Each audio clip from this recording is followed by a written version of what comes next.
Could you please introduce yourself? My name's Ruben Guzman, and I'm originally from Sanger, California. Sanger, California is a really small town in California, in the middle of LA and San Francisco.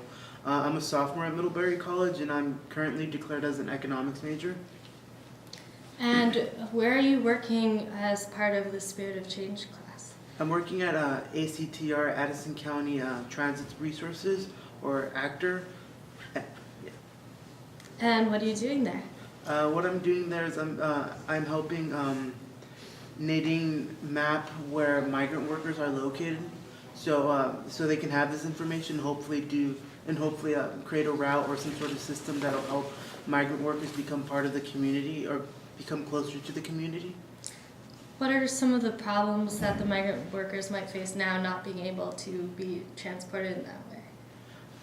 I mean, the thing is, migrant workers can get to work because they usually live on farms that are where they work, but they've become almost invisible in Addison County. So although they are part of the Addison County population or part of the Addison County, like people who live in Addison County, they aren't really visible, and because of that, they don't shop as often. They don't feel as if they're part of the community, and that could affect Middlebury in many different ways. One of the ways being that potential buyers are kind of lost, and then another way being that you kind of see like an acceptance that these people aren't like part of the community because they are invisible, and you kind of lose some of the diversity that the Addison County could potentially have. So does that relate at all to your vision of poverty and what might be done to help it more generally? Like you were saying that the migrant workers might not be part of this community. What are some of the ideas you've come up with about poverty that might be related? I mean, my ideas on poverty are related to what it means to have power, what it means to have power in our society, and I feel as if there is poverty, or there are people with less power because of historical structures that have caused that.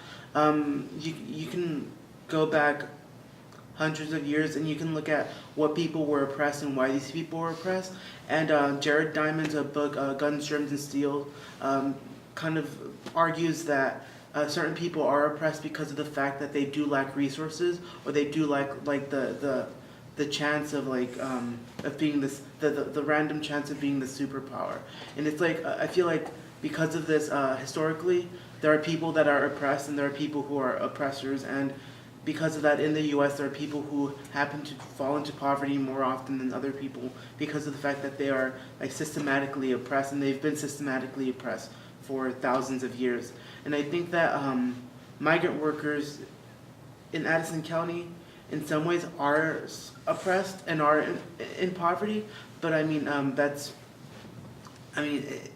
it's important to acknowledge why they're in this situation and what they're doing in Addison County, and how they can still be part of the community, although they may only be temporary residents, and how they can be a way to add diversity to the community. And yeah.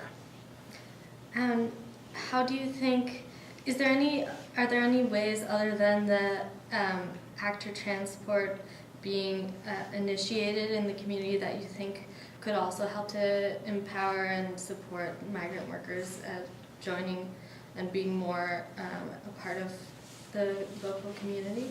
I feel like migrant workers are a really interesting case because, I mean, they're only here roughly 3-4 months. So it's kind of, it's kind of difficult to get them fully engaged in our in the Addison County community because they are only here for such a short period of time. But I feel like maybe learning to appreciate these different cultures, like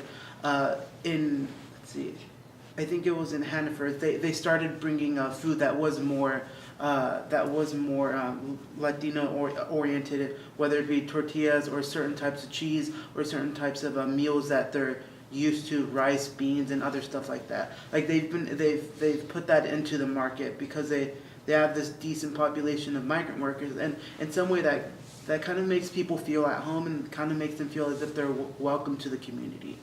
and I think that doing stuff like that, little things like that, definitely do help people feel like they're more part of the community, and they do they do enforce the idea that Addison County is a diverse community that has many different facets of people, whether it be that they're rich, poor, racially diverse, like just a bunch of different facets of the community that are important to understand.